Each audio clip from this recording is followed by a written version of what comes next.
Bonjour à tous, j'espère que vous allez excellemment bien. Aujourd'hui, on se retrouve pour parler cyclisme. On va revenir un petit peu sur tout ce qui s'est passé sur cette 7e étape. Majoritairement le sprint quand même, entre Mont-de-Marsan et Bordeaux. À chaque fois, je pense à Mont-de-Marsan, ça me fait penser à Interville. Mont-de-Marsan-Dax, où est la vachette? Bon, on va revenir un petit peu sur tout ce qui s'est passé sur cette étape. Bilan des Bleus. Top, flop, la vidéo va être plus courte qu'hier. Hier, on a atteint un sacré record, 47 minutes. Je crois que j'avais fait jamais aussi long sur un débrief de Tour de France, l'étape du Tour de France. Je me suis bien chauffé hier avec Pogacar. Cette étape-là m'a bien excité quand même. J'étais très content de la voir. Celle-là, un peu moins. Vous allez voir pourquoi. N'hésitez pas à vous abonner à la chaîne, à réagir dans les commentaires, à mettre un pouce bleu, à partager la vidéo sur les réseaux sociaux, notamment auprès de vos proches. Si vous pensez que ça peut les intéresser, dans les commentaires, n'hésitez pas à me dire qui vous a plu, qui vous a déçu sur cette étape, si vous avez des choses à dire. Puis quand vous vous abonnez à la chaîne, vous pouvez rajouter la petite cloche, comme ça vous êtes au courant des dernières vidéos qui sortent sur la chaîne, notamment des vidéos cyclisme. Vous pouvez, si vous en avez les moyens et que vous voulez soutenir la chaîne, faire un super thanks. Et puis vous pouvez aller voir EPS 2.0 sur la plateforme de podcast, Amazon, Deezer, Spotify, Google et également voir TikTok avec le débrief rapide de l'étape tous les soirs juste après l'arrivée. Étape numéro 7, moi j'ai déjà envie de dire un soulagement, cette étape-là. Il n'y a pas eu de chute dans le final. Et heureusement qu'on n'a pas eu de chute dans le final. Et c'est pas grâce à Esso. Je trouve que l'arrivée n'était absolument pas... Enfin, tout le final, ces 5 derniers kilomètres n'étaient absolument pas dans les standards d'ASO. Pour vous dire, bon, moi j'avais vu l'arrivée était technique, mais je me renseigne pas plus que ça sur les arrivées. Puis il y a des infos... Enfin, je me renseigne pas plus que ça, c'est-à-dire je regarde la carte. Mais j'ai pas d'informations de gens sur place qui me disent voilà, c'est en travaux depuis 2 mois. Quand je vois l'arrivée ce matin, donc il y a des mecs qui filment les arrivées en vidéo. Je l'ai vu ce matin sur Twitter. J'ai vu que c'était à moitié en travaux, que la route n'était pas très propre, et notamment au niveau du pont. Je me suis dit, ça va être un massacre. Vraiment, je me suis dit, ça va être une boucherie. Quand j'ai revu Nicolas Roche montrer l'arrivée, ce qui est toujours très intéressant en vélo, je me suis dit, ça va vraiment être une boucherie. On a quand même des coureurs qui savent se servir d'un vélo chez les sprinteurs. Parce que quand tu vois comment le peloton était resserré, parce qu'il y avait que 6 mètres de large, c'était pas une arrivée qui était au niveau de ASO, au niveau des standards de sécurité de ASO. Je trouve qu'il y a du relâchement depuis la Covid. C'est pas parce que on n'a plus de 200 coureurs dans le peloton, comme moi j'ai connu des Tours de France à 198, maintenant ils ne sont plus que 176, qu'il faut faire aussi tout et n'importe quoi sur les arrivées. Là aujourd'hui c'était trop dangereux. C'était du danger qui n'avait aucun intérêt. Je pense qu'on pouvait... Alors c'est bien de vouloir arriver place de la Bourse, on veut arriver dans Bordeaux. Mais il y avait d'autres solutions. Et on pouvait faire également une arrivée à un endroit dans Bordeaux, c'est-à-dire dire on arrive par exemple à l'entrée de Bordeaux, bam, on fait l'arrivée, et par contre on roule, on fait une arrivée fictive 5-6 km après pour faire les podiums. C'est faisable, je pense. C'est ce qui était fait notamment dans les premiers Tours de France. Les premiers Tours de France, on dit toujours, par exemple, l'étape arrivait à Bordeaux. L'étape n'arrivait pas à Bordeaux. Parce qu'en fait, à l'époque, il y avait déjà des soucis de sécurité parce que les rues n'étaient pas comme aujourd'hui, la sécurité n'était pas comme aujourd'hui, c'était une époque différente. Et surtout, il y avait des petits malins qui n'aimaient pas les cyclistes et qui mettaient, enfin, il y a toujours des petits malins aujourd'hui, j'ai envie de vous dire, qui essayaient de casser les vélos des cyclistes, de faire tomber les cyclistes, de crever les roues des cyclistes. Donc les organisateurs souvent faisaient l'arrivée avant. C'est-à-dire qu'on n'arrivait pas à Bordeaux, on arrivait dans une petite commune à 10 km de Bordeaux. Et après Bordeaux, c'était une arrivée, on arrivait de manière totalement... c'était une sorte d'arrivée fictive, quoi. Pour tout vous dire, je pense qu'on pourrait faire ça. Parce qu'on sait très bien que dans certaines grosses villes, aujourd'hui, il y a beaucoup d'aménagements urbains et c'est très compliqué de faire des arrivées propres pour les sprinteurs. Peut-être aussi qu'on aurait pu éviter d'avoir une arrivée, une fin d'étape, enfin une journée aussi plate et une journée où ça ne roule aussi peu. Quand même, on a roulé à 45, ce qui est déjà pas si mal, mais avec du vent de dos pendant toute la journée, c'est pas un si gros rythme que ça. Et encore une fois, c'est dû au fait que le final de l'étape était peut-être pas assez dur, il y avait peut-être des possibilités de faire autrement. Il y a des gens qui connaissent un petit peu Bordeaux qui m'ont dit dans les commentaires, il y avait la possibilité de prendre quelques petites bosses avant l'arrivée à Bordeaux. Mais de toute manière, le final, on pouvait faire, je pense, 10 000 fois mieux pour rendre ce final moins dangereux et beaucoup moins technique. Là, c'était trop technique et vraiment, c'était vraiment très particulier comme sprint. Particulier aussi, on a vécu un sprint bizarre parce qu'on a vécu un sprint où j'avais le sentiment que tout le monde attendait Van Der Poel. C'est la première fois où je vois ça, c'est-à-dire que tout le monde se demandait quand est-ce que Van Der Poel va faire son effort. Je ne veux pas lancer mon train de sprinter ou faire l'effort avant Van Der Poel. J'ai vu notamment Groenewegen attendre que son poisson pilote, il a attendu que Van Der Poel fasse l'effort pour qu'il fasse l'effort. Mais pas mal de coureurs sont mis dans cette situation-là. Et ça a permis à Cavendish de faire son sprint. Je pense aussi qu'il y a beaucoup de sprinteurs qui ont lancé trop tard. Il fallait lancer beaucoup plus tôt. C'était Van d'O, tu pourrais faire un sprint de 300 mètres aujourd'hui. C'était pas Van de Face, c'était Van d'O. Tu pourrais faire 250, 300 mètres facile. Donc, et beaucoup de sprinteurs, il y en a quelques-uns, je pense à Sam Welsford notamment, ils avaient des trop petits braquets aujourd'hui. C'est-à-dire qu'ils étaient à fond de pédale. Sans lancer leur sprint, ils étaient déjà à fond de pédale. Donc, ils ne pouvaient pas faire de grandes performances aussi. Mais ouais, ce soir, c'est quand même un soulagement pour moi qu'il n'y ait pas eu de chute. Vraiment, je trouvais le final... ouais, c'était pas amusant à regarder, je trouve. Vraiment, enfin, pour moi, c'était pas amusant à regarder. Les sondages, il n'y en a pas parce que j'ai oublié de les mettre hier. Pour tout vous dire, hier, déjà pour uploader la vidéo, ça s'est joué à 1 minute près pour qu'elle soit uploadée à 21h pile. Parce que déjà, elle était longue. Et qu'en plus, j'avais une connexion 4G qui était moins bonne que d'habitude. Mais, pour tout vous dire, j'ai fait des efforts pour vous. C'est-à-dire que si je mets le téléphone, pour tout vous dire, le téléphone, parce que là je l'ai mis un peu plus loin, c'est pour des questions d'onde avec le micro, sinon ça fait des bruits bizarres. Et le téléphone, pour que j'ai la 4G, il faut que je le mette au bout du bureau, c'est là où j'ai le plus de 4G. Et je me suis aperçu que si je le lève un peu en hauteur, eh bien j'avais 2 fois plus de 4G. Donc c'est comme ça que j'ai réussi à uploader la vidéo en temps et en heure, parce que je me suis dit à 21h, parce que elle a commencé à être uploadée à 20h15. Voilà, parce que j'ai enregistré à 18h30, donc 47 minutes, il y a à peu près 50 minutes d'enregistrement. Le temps de faire le premier encodage, parce que j'enregistre dans un format qui me permet sur OBS de pouvoir récupérer les fichiers même si ça plante. Alors ça plante assez rarement, mais il y a quelques fois où ça plante quand on enregistre depuis 20 minutes et que ça plante, bah t'as l'air bien con. Donc ça permet de récupérer les fichiers, mais le problème c'est qu'ils sont pas utilisables dans Premiere. Donc je suis obligé de les encoder une première fois en MP4 pour qu'ils soient utilisables dans Premiere. Et dans Premiere, je fais mon montage et je réexporte les fichiers une deuxième fois. Donc, ce qui prend un petit peu de temps. Et donc ouais, j'étais vraiment juste en timing et ça s'est joué à 1 minute près. Voilà.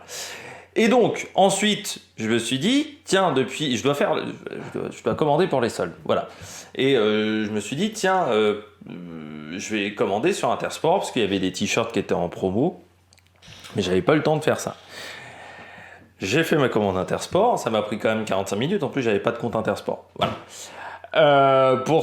Et donc après il était genre 21h50 et j'ai complètement oublié. J'étais un peu clacasse pour vous dire, j'ai même regardé Mission Impossible sur M6 et c'était quand même pas. Alors c'est un film qui est vraiment mal filmé, hein, Mission Impossible. J'ai regardé ça, putain, je me suis dit les mecs. Alors déjà on encule la gravité très sévère, mais alors c'est putain de mal filmé. La colorométrie elle est ignoble du film. Ils ont mis le filtre orange. T'as l'impression que tout le monde ressemble à Bernard Montiel. C'est pas normal dans un film. Ou tout le monde ressemble à Horace Fuken parce qu'il y a le même filtre dans Les Experts Miami. Ça m'énerve à chaque fois. Et après, donc j'ai oublié de faire les sondages pour apprendre à 15h30 que ma commande était annulée sur Intersport, la commande complète. Là, j'étais bien énervé en plus devant l'étape. C'est pour ça que je voulais raconter l'anecdote. Bon, c'était un petit peu long, comme d'habitude avec moi. Note de l'étape, 3 sur 20. 3 sur 20 parce que... Bon, déjà l'étape n'était pas hyper passionnante, parce qu'il y avait beaucoup de choses à dire au niveau de l'échappée, mais on va en parler.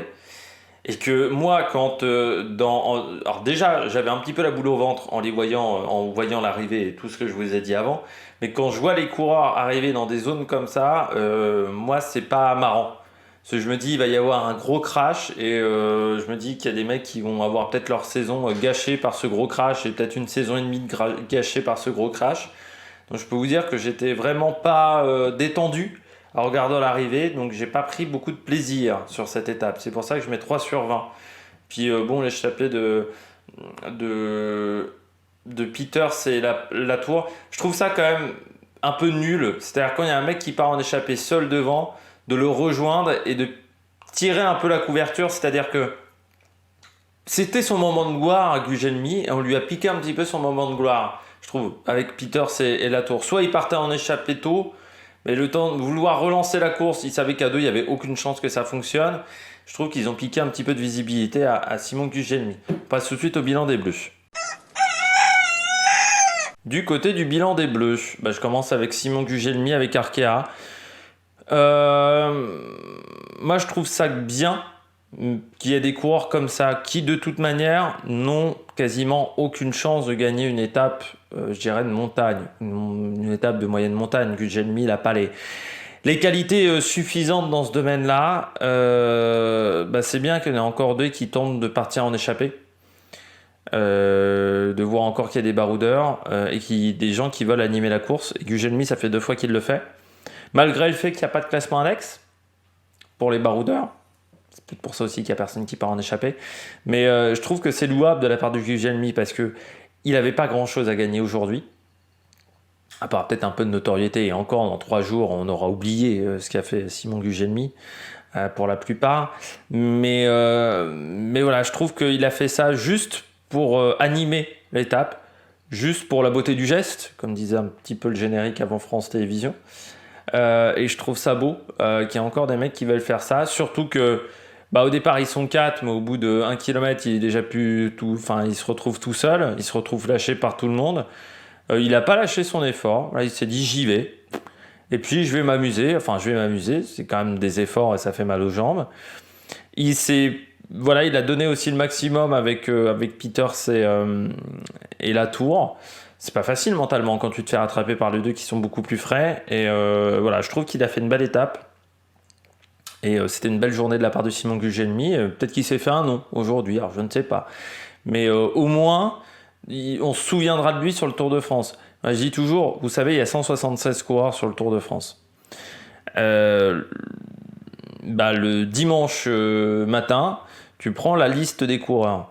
Tu vas en trouver au moins 30 ou 40 maintenant que tu ne sais absolument pas ce qu'ils ont fait pendant la course. Et Gugelmi, lui, on pourra dire, il est parti 2 fois en échappée et il a montré le maillot d'Arkea. Voilà. Il y en a d'autres, on ne pourra pas dire ça. Parce que quand tu pars dans une échappée de 36 coureurs, excuse-moi, ton niveau de visibilité, c'est 0. Surtout si tu es éliminé parmi les 3 premiers. Donc, il y a un moment, il faut réfléchir aussi. Un coureur comme Gugelmi, il aurait pu attendre l'étape du Puy-de-Dôme, l'étape de Issoire. Il serait peut-être retrouvé dans un groupe avec 40 mecs échappés.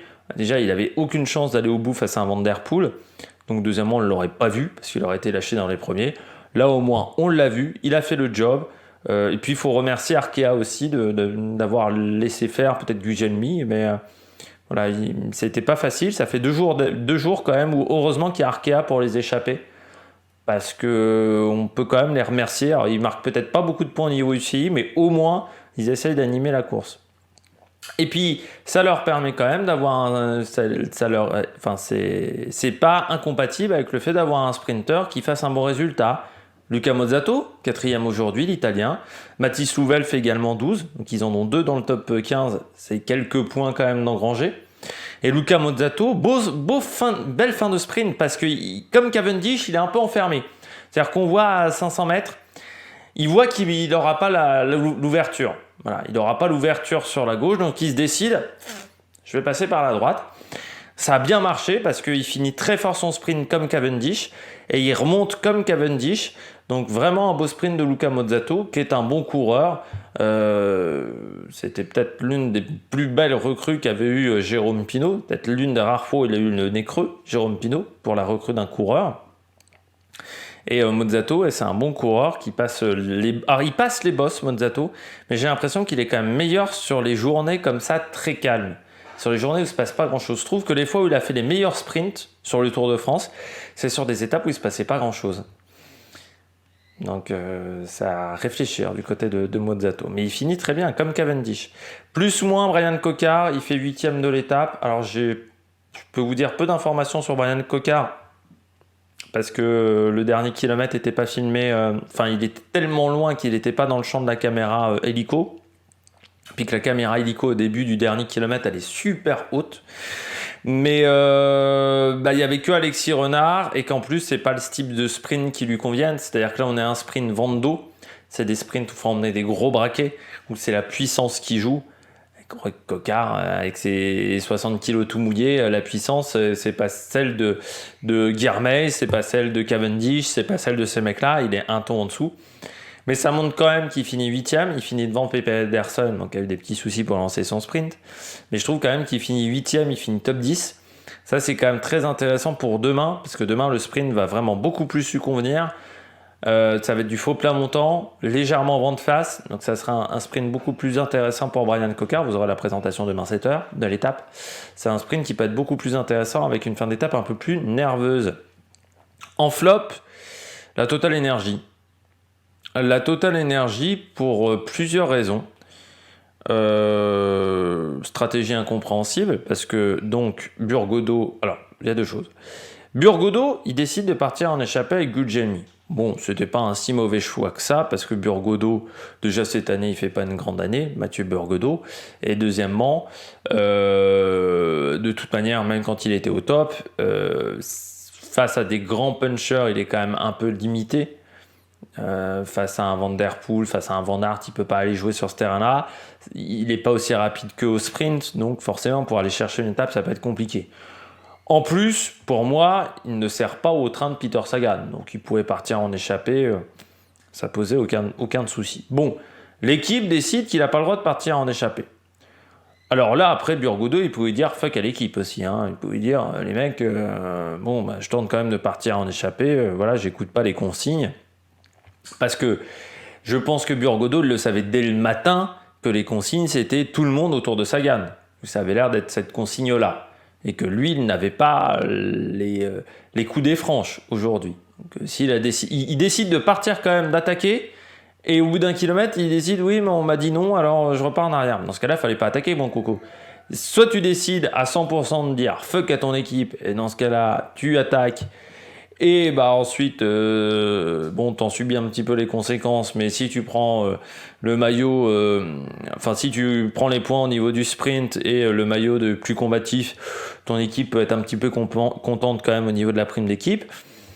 Soit derrière, c'est un choix de l'équipe, et dans ce cas-là, t'attaques pas du tout, et t'es pas content au briefing, mais à la sortie du briefing, tu décides de pas attaquer.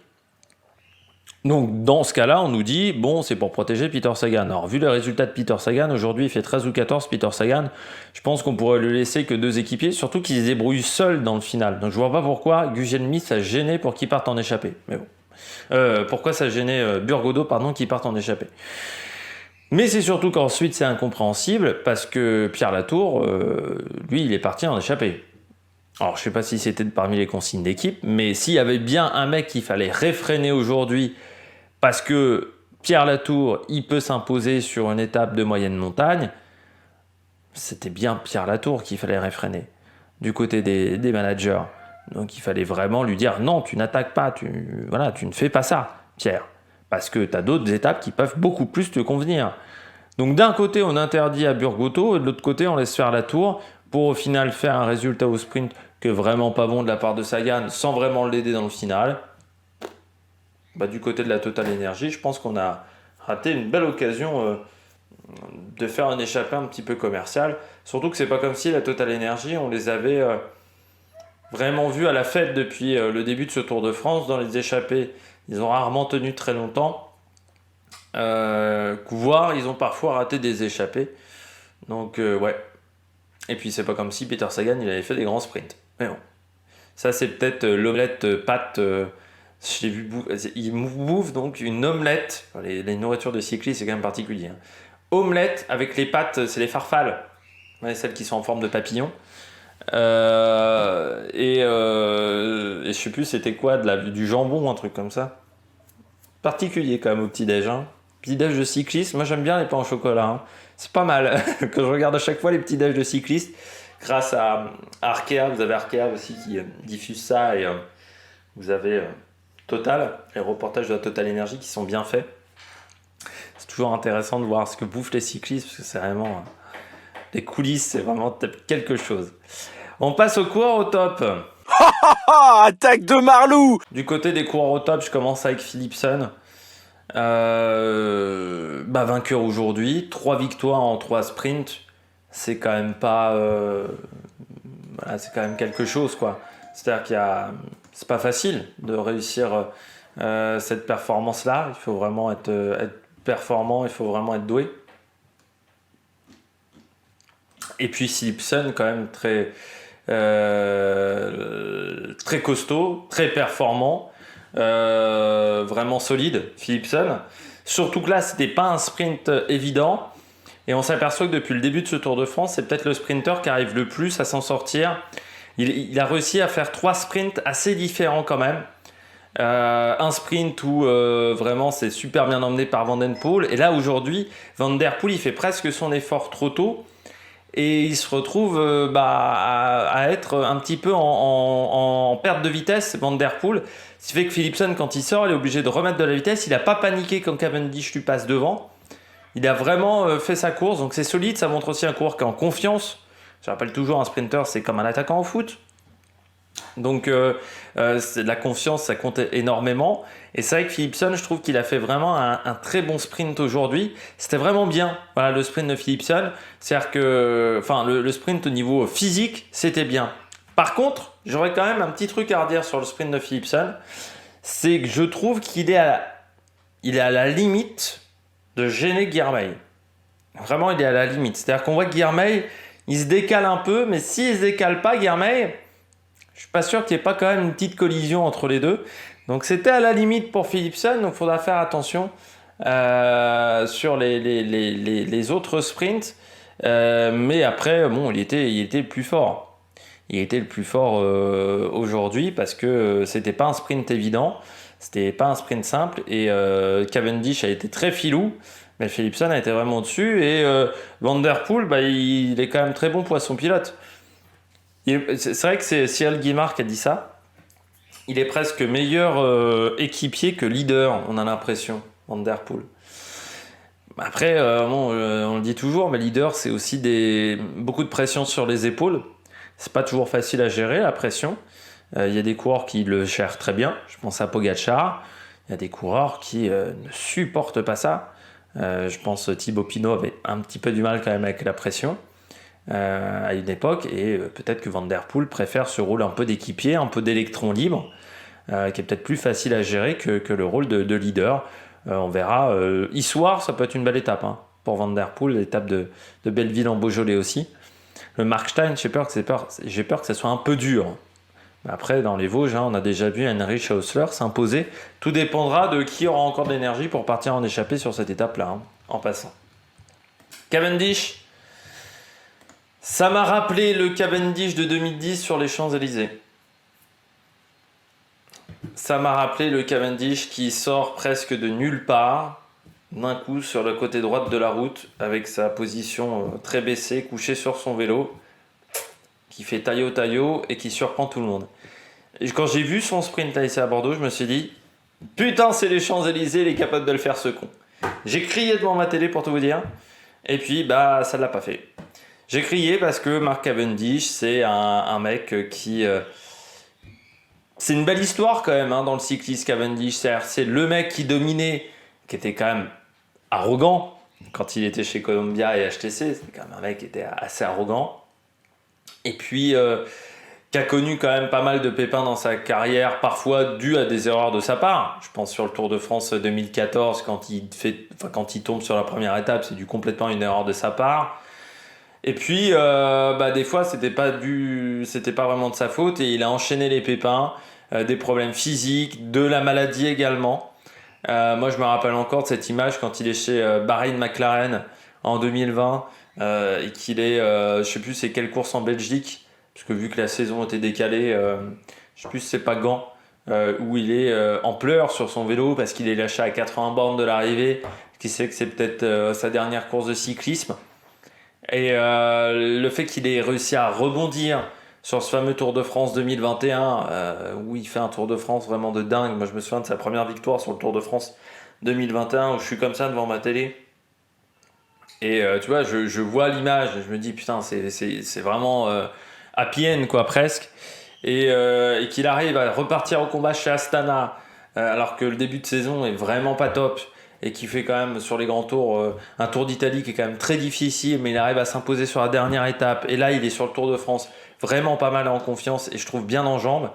Ça aurait été beau à Bordeaux. En plus, Bordeaux, c'était enfin, c'est vrai qu'en 2010, regardez vraiment son sprint à Bordeaux parce que c'est insolent de domination. Ça aurait été bien. Ça aurait été bien. Bon, Philipsen a été meilleur. Vous savez, le sport en général, c'est pas toujours des belles histoires. Hein. C'est pas toujours la plus belle histoire qui gagne à la fin. Là, c'est sûr que l'histoire de Cavendish, ça aurait été une belle histoire. Il a tout bien fait. Parce que à 2 km de l'arrivée, il est 40e du peloton. Hein. Donc là, on se dit, ça va être compliqué. Il a rien lâché dans la tête. Parce qu'il y en a des qui seraient relevés en étant 40e à 2 bornes de l'arrivée. Ils savent que la gagne, c'est presque plus possible. Et puis, il a réussi à faire le grand coup. Mais il lui a manqué 50 mètres. Vraiment, à peine 50 mètres face à Philipsen. Mais chapeau, hein, Philipsen. Et chapeau également Cavendish. Et puis, je termine avec Guilhermet. Je trouve que Guilhermet est plus puissant qu'avant. Parce que c'est vraiment bien ce qu'il a fait. Il a fait vraiment du bon boulot, hein, Guilhermet aujourd'hui sur ce sprint. Et je trouve que notamment son sprint sur le Tour de Suisse où il avait été surpuissant, on est un peu sur un sprint similaire. C'est-à-dire c'est un sprint où il fallait être pas mal puissant. Et je trouve qu'il a été bon. Bien emmené aussi, mieux emmené que d'habitude, et puis il a réussi à bien se faufiler. Il a pris vraiment une roue idéale aujourd'hui. Bon voilà, pas de chance avec Philipsen, vraiment il est obligé de se mettre contre la balustrade. Il est à la limite d'être obligé d'arrêter son sprint. Forcément, il perd un peu de vitesse à ce moment-là, ce qui profite à Philipsen, mais le sprint de Guilhermet était vraiment pas mal. Peut-être qu'il aurait dû tenter un sprint un peu plus long, parce que sur le Tour de Suisse, c'est ce qu'il avait fait sur la deuxième étape, ou la première étape, je sais plus, c'était la deuxième étape. Parce que la première étape, c'était un chrono, c'était pas un prologue. Et il avait vraiment été pas mal. Donc voilà, petite déception de ce côté-là pour Guilhermet, mais je trouve que c'était mieux emmené, c'était mieux fait, il était vraiment bien placé à l'avant du peloton. Donc voilà, c'était du bon boulot du côté de l'Érythréen. Et puis peut-être que ça va bien se goupiller à Limoges demain. Pour lui, il ne peut pas faire partie des coureurs qui peuvent être performants sur une arrivée comme ça en faux plat montant. On verra ça du côté de Bignam, Guilhermet. Et s'il décide d'emmener la course, Intermarché aussi, parce qu'il fera partie des bons coureurs. On passe tout de suite au bonnet d'âne. Premier bonnet d'âne du jour, Mats Pedersen. En fait, au départ, je me dis, quand je vois l'étape, première fois que je vois le replay, et quand j'ai vu l'étape, je me dis, putain, Pedersen, il était bien placé, c'est bien ce qui me semblait, lorsque je l'avais vu en direct, je regarde le replay, je me dis, il est bien placé, il fait quand même 10e de l'étape, il lâchait dans la colle, quoi, Pedersen, il est pas en jambes. Et puis on regarde un peu plus attentivement le sprint, parce que je me dis, putain, avant le kilomètre, il est bien emmené, il y a un équipier, 2 équipiers. Alors même s'ils sont un petit peu enfermés les Lidl Trek, il est bien dans les roues, il est avec Renault Vegan. Normalement, il doit faire top 5 aujourd'hui. Voilà, hein, il doit s'en sortir au niveau de Mozzato et de Renault Vegan. Oui, mais quand on regarde un peu plus attentivement, les barrières sont pas droites dans le final.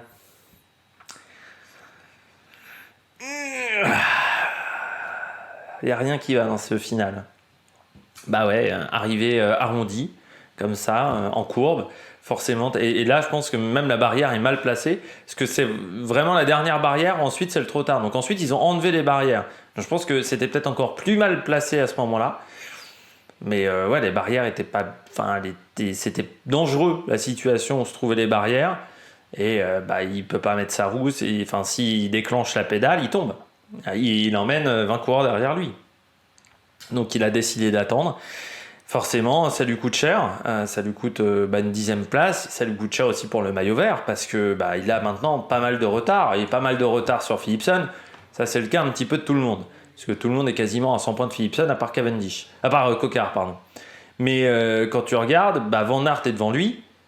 Caleb Ewan est devant... il est juste au niveau de Van Aert, pardon, mais il a quand même plus de 30 points de retard sur Brian Coquard.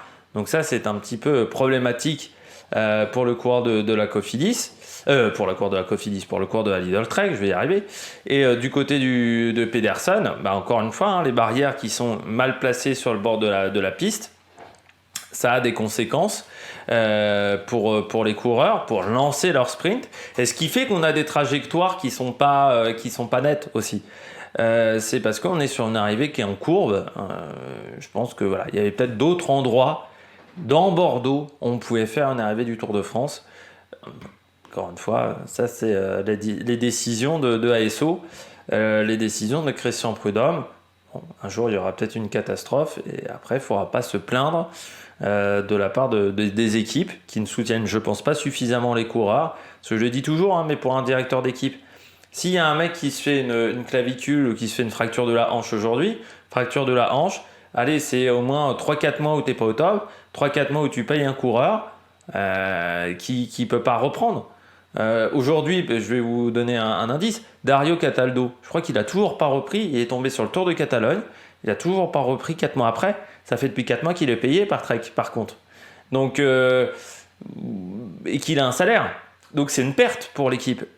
Plus il y aura tant qu'il y aura des blessures à cause de problèmes de parcours, ça sera des pertes pour les équipes. Alors c'est bien de vouloir créer, de se plaindre que ASO ne donne pas d'argent et de vouloir créer une billetterie pour le Tour de France, comme ça a été dit comme rumeur. Mais il faudrait peut-être plutôt réfléchir à ça, je pense, à la sécurité des coureurs. Pas payer des salaires pour que dalle. L'année dernière, Arkea, il paye le salaire de Boigny pendant super longtemps. Et bon, voilà, hein, ça a été un vrai problème. En sachant que Boigny qui n'a toujours pas annoncé, puisque certains disaient qu'il allait prendre sa retraite. Pour l'instant, ça n'a pas été indiqué. Il a dit qu'il n'aurait aucun problème à collaborer avec Desmar. Moi, je me dis que les deux... Il y avait un problème en 2015, mais c'était quand même deux jeunes dans longue. Aujourd'hui, Boigny et Desmar, ils ont plus de 30 ans. Ils ont quand même un peu de plomb dans l'aile. Je pense qu'ils sont assez intelligents pour pouvoir collaborer ensemble et pouvoir travailler dans la même équipe, je pense. On termine, on continue avec Welsford. Un bon sprint de Welsford, déjà il n'est pas super bien placé, mais ça c'est un peu la DSM. Ils n'ont pas le bon timing pour le moment pour placer les sprinters. Donc ça c'est un petit peu un problème. Et puis Welsford, il a emmené trop petit en braquet. Regardez son sprint, il est à fond de pédale. Il est à fond de pédale quand il se replace. Déjà dans la grappe, on va dire, d'une dizaine, quinzaine de coureurs. Normalement, il y a une petite boule, on va dire, d'une dizaine, quinzaine de coureurs derrière Van Der Poel, Philipsen, Groenewegen. Et là, déjà, quand il se replace, il est déjà à fond de pédale. À fond de pédale, alors que tu n'as même pas entamé ton sprint, c'est que tu as emmené trop petit. Je pense qu'aujourd'hui, alors maintenant les sprinters, à une époque ils emmenaient du 53, maintenant ils ont quand même plutôt tendance à emmener 54 ou 55. Et vu son physique de déménageur, je pense qu'il était capable lui d'emmener du 56. Il aurait dû emmener plus gros Welsford, parce que là aujourd'hui c'était un sprint pour lui. C'est-à-dire les sprints comme ça, très où il faut jouer des coudes, c'est quand même un domaine où il n'est pas mauvais. Normalement Welsford, parce que dans la piste vous avez des épreuves genre la course au point ou le scratch où ça joue quand même vraiment des coudes. Welsford, il a raté une belle occasion aujourd'hui. C'est dommage parce que c'était une belle opportunité de faire un beau sprint et ça s'est pas bien goupillé parce que tu fais pas attention au niveau du matériel. Tu t'as pris le même matériel que d'habitude alors qu'il y avait du vent, plutôt 3 quarts d'eau, et quand il y a du vent au-delà de 20-25 km/h, faut pas hésiter à prendre une denture de plus, je pense, pour les sprinters. Je sais que c'est Jalabert, à une époque sur le Tour de France, qui avait expliqué ça, que lui, par exemple, il prenait des 53 et qui disait qu'il avait arrêté de prendre des 53 et qu'il était passé au 54. C'est quand il avait vu qu'avec un 53, il pouvait déjà pas lancer son sprint, il était déjà à fond de pédale. C'est pour ça qu'il était passé au 54 dedans. Aujourd'hui Welsford il aurait dû prendre plus gros parce qu'avec le vent on a vu c'est pas le seul qui s'est retrouvé dans cette situation là, mais c'est vrai que Welsford c'était, je pense, l'image la plus symbolique d'un mec qui était à fond de pédale. Et puis je termine avec un dernier coureur, c'est Jakobsen. Dernier Tour de France sans victoire de l'équipe Quick-Step, c'est 2012. Ça semble bien embarqué parce que je vois pas Alaphilippe en gagner une en montagne.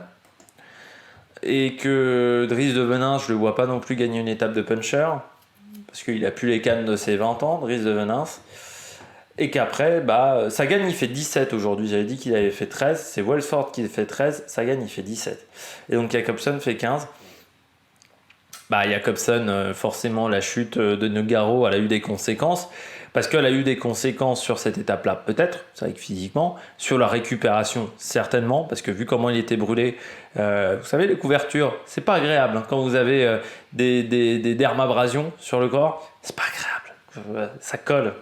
Pas tapis. En plus, là, il fait chaud. Alors, déjà, quand il fait pas chaud, c'est pas agréable. Alors là, en plus, avec un petit peu de chaleur, c'est pas top. Même si on est souvent dans des chambres climatisées sur le Tour de France. Et puis, forcément, sur les étapes de montagne, il a souffert. Et je vous avais dit, hier, Jacobsen, il finit à 5 minutes dans les délais. C'est pas beaucoup. C'est-à-dire qu'il avait peu de marge. Et le jour d'avant, il finit aussi pas avec une grande marge au niveau des délais. Et à chaque fois dans des groupes où ils n'étaient pas nombreux. C'est-à-dire qu'hier, ils sont 4 dans le groupe. Forcément, ça a des conséquences. Mais il n'y a pas de solution de rechange. C'est-à-dire qu'ils ont que Jacobsen. Morkov, c'est pas un sprinter. C'est un bon poisson pilote, mais c'est pas un bon sprinter. Et puis Morkov, en plus, je le dis, hein, mais ça fait depuis 2 ans où je pense qu'il est en situation de déclin physiquement. Et après, bah, t'as pas emmené Sénéchal, c'est pas Cavagna qui va faire les sprints. Donc, t'as personne d'autre pour les sprints. T'as pas un Ethan Vermon, t'as pas, je sais pas, même un Mauro Schmidt. Non, t'as pas pris ces coureurs-là. T'as Kasper Asgreen. Pas sprinter Kasper Asgreen non plus. Et au sprint, je pense que ça peut être un peu compliqué Kasper Asgreen de temps en temps. Enfin là, sur un sprint massif comme ça peut être un peu compliqué. Donc, si vous avez un sprinter qui n'est pas performant, que vous avez un puncher grimpeur qui n'est pas au-dessus du lot, bah, il va falloir un petit miracle quand même pour aller gagner une étape. Alors peut-être l'étape d'Issoire où, encore une fois, le scénario peut être un peu plus... peut être un peu particulier, où il va falloir que Cavagna tente le coup du kilomètre à Limoges. Mais sinon, ça risque d'être un petit peu compliqué cette année sur le Tour de France pour cette formation. Eh bien, j'espère que vous avez aimé la vidéo. Si vous avez aimé la vidéo, n'hésitez pas à vous abonner à la chaîne, à réagir dans les commentaires, à mettre un pouce bleu, à partager la vidéo sur les réseaux sociaux, notamment auprès de vos proches. Je sais que ça peut les intéresser. Puis nous, on se retrouve demain 7h pour la présentation de l'étape de Limoges. Débrief demain sur YouTube 21h. Débrief rapide sur TikTok juste après l'arrivée, donc aux alentours de 17h30. J'espère que vous avez aimé cette vidéo. Et puis nous, on se retrouve pour de nouvelles aventures sur la Mac Production. Ciao, ciao!